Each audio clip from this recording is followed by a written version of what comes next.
I quite literally have not seen another video like this existing in the fashion space. So if you do come across this little gem, you're welcome. We often mainly think about fashion as aesthetics and visual enhancers, identity definers, and marketing tools used to get us what we want. But more often than not, I think we fail to understand, or we fail to appreciate the greater aspect of fashion, which is technology. Fashion is technology. Clothing is responsible for protecting the biggest organ of our body and all the organs inside of our body. Based on the climate, function, and desired enhancements, clothes are fundamental to us performing at our highest capabilities. In 2024, the best NBA player will never be seen playing in an earlier Jordan design or a pair of runners, but more realistically, no one in Alaska is wearing linen. Some of the greatest feats of mankind will almost always be followed by a clothing design that supported and boosted the capabilities of the wearer. We may not look at it this way, but clothing design has theoretically made us extraordinary human beings, the ability to survive and excel in environments naturally unsuitable for us. There's no other animal on earth, besides maybe a dog, that can survive and thrive in almost all types of climates except humans. And that's largely due to clothes, and the biggest design prompt is nature. Regardless of if you pray to Jesus, Buddha, Allah, Vishnu, LeBron, or Nicki Minaj, scientifically, the design of nature is like no other that we've experienced in this world, which is why we constantly borrow from its blueprints. This is referred to as biomimicry. Biomimicry is our way of adapting to circumstances and overcoming challenges by copying aspects of nature's design implemented into new technology that is beneficial and suitable to nature. Biomimicry must be a functional product and not only one of aesthetics. The way in which we mimic nature's design can be divided into form or shape, process or mechanisms, and ecosystem or efficiency. My favorite story on biomimicry, which made me dive headfirst, or in this instance beak first, into biomimicry, is the story on E.G. Nakatsu. Is it Nakatsu? Nakatsu. And there's a video on Vox I'm gonna link, and it was very concise and it got straight to the point of why biomimicry fascinated me in this brief video. The term was only coined in 1997 by Janine Benyus, who was credited with connecting all of these studies throughout the years where biomimicry was practiced, but it wasn't coined or termed yet. It wasn't termed until she lumped it together. At this time, even though there was already developments in biomimicry since 507 to 444 BC, when Lou Ban was credited with the invention of the umbrella inspired by a giant lily leaf, it was Janine who connected the independent and isolated instances under one body of work. The first invention directly related and applicable to fashion to this day was Velcro. 1948 Swiss engineer Georges de Mestral invented Velcro after observing how birds stuck to his dog's fur. Fashion has been responsible for the development of materials and systems that improve the wearability of garments and the efficiency of these products and production. One of the most inconvenient things about being in the water is the clothes. That's why we wear as little as possible. Swimwear, specifically those designed with the purpose of giving you added advantage in the water, is a prime example of biomimetics. Swimwear brands have developed a texture that mimics the roughness of shark skin, believing that it will bring forth the same functional properties that the shark skin does for sharks, thus increasing speed and efficiency in the water. Or at least that was the plan. George Launder, an ichthyologist professor at Howard, conducted experiments with the shark-inspired skin suits. The skin of sharks are covered by dermal denticles, which is almost like micro teeth, hence the rough texture. And while the speedos do mimic the roughness of the skin, there is some improvement in speed, but it's not for the initial reasons of drag reduction. There was a gap in understanding the entire mechanisms of the shark skin. What wasn't accounted for is that the shark skin membrane moves, creating a separation of flow and low pressure zone. Additionally, the movement of the scale membrane can only really be activated from the flexibility of a shark's movement in water. So in this instance, while an attempt at mimicking a design was made, it was not executed perfectly. It is theorized that the swimsuit enhanced the swimmer's posture, but not necessarily contributing to drag reduction, which was what they were aiming for with the design of the suit. This is just to say that improvement to biomimicry designs can always be made. There can always be improvements made upon it, which on a whole is the scientific process.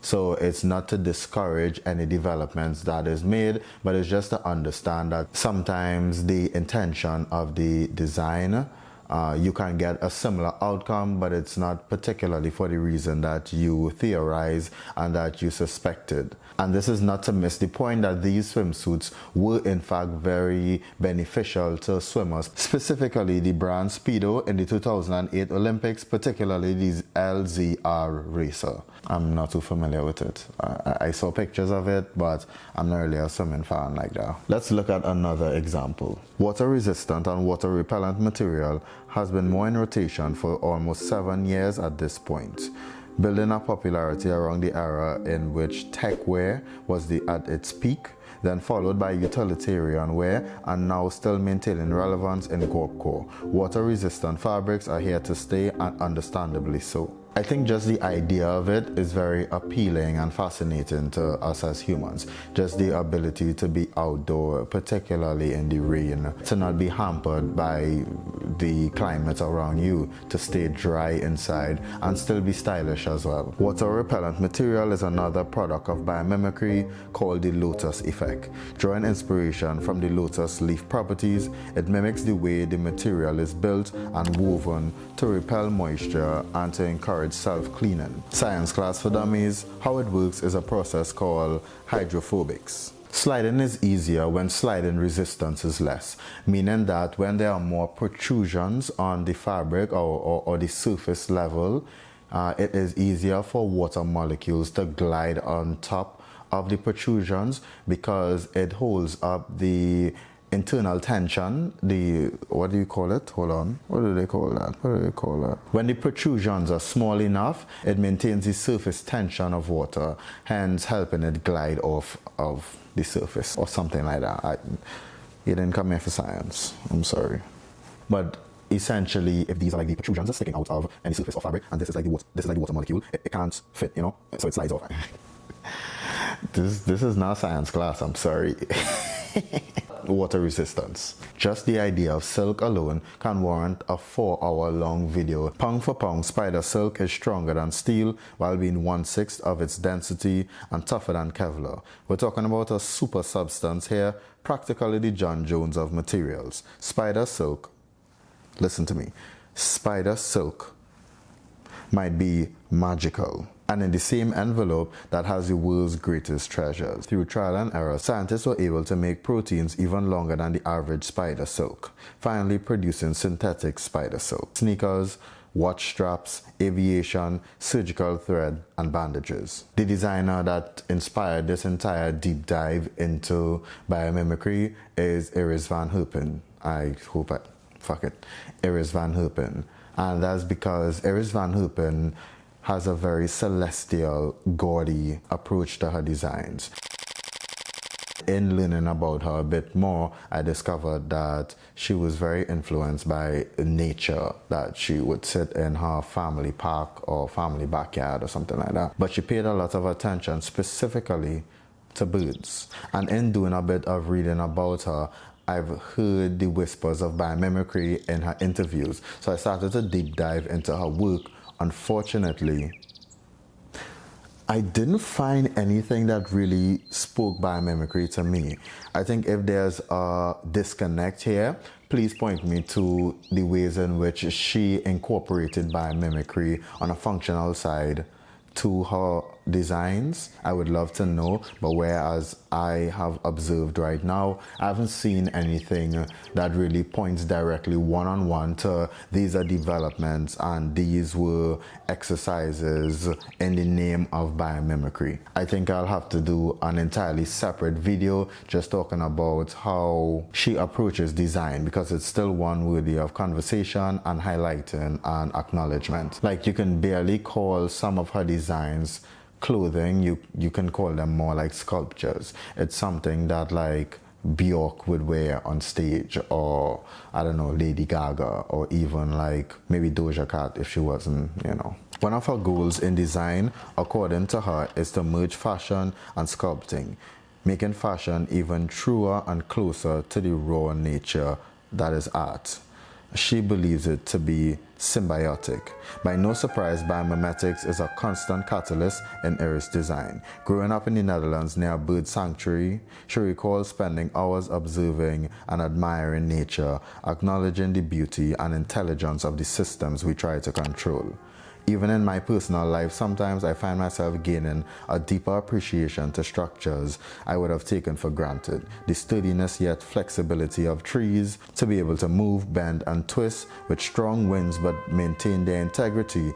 Now asking myself if skyscrapers was designed to mimic some of the functional and structural properties of trees. This entire video started off being an ode or like an acknowledgement or praise to Iris van Herpen, and I think maybe in the future I would still do another type of video for Iris van Herpen, but I realized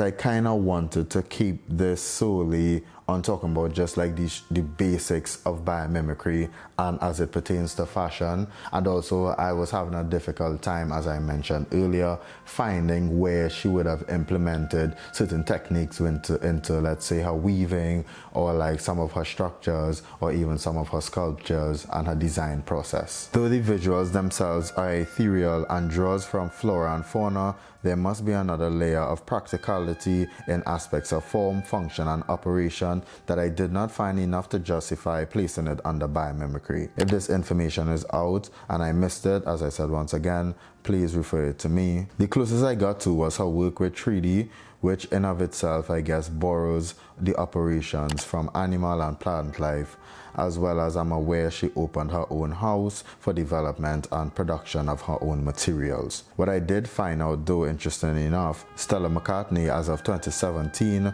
formed a relationship with California-based startup Bold Threads, a company that specializes in the construction of yeast-based synthetic silk, specifically producing micro silk for Stella McCartney, who apparently with a little bit more reading also tries their best to refrain from animal products, utilizing a version of synthetic leather. Sustainability is a conversation on its own, independent of biomimicry, but it was an eye-opener for me to realize that they go hand in hand. And why wouldn't it? The entire idea behind biomimicry is following, interpreted and implying components of nature's design, and one of the biggest, if not the biggest law, is upholding the endless cycle of preservation and restoration. To believe in biomimicry is to believe in the conservation and the restoration of the environment. A big part of this channel and my personal philosophy is being unashamed to acknowledge all the influences that play a part in your creative endeavors. We often understate the research aspect of creating. We've spoken about being influenced by other artists.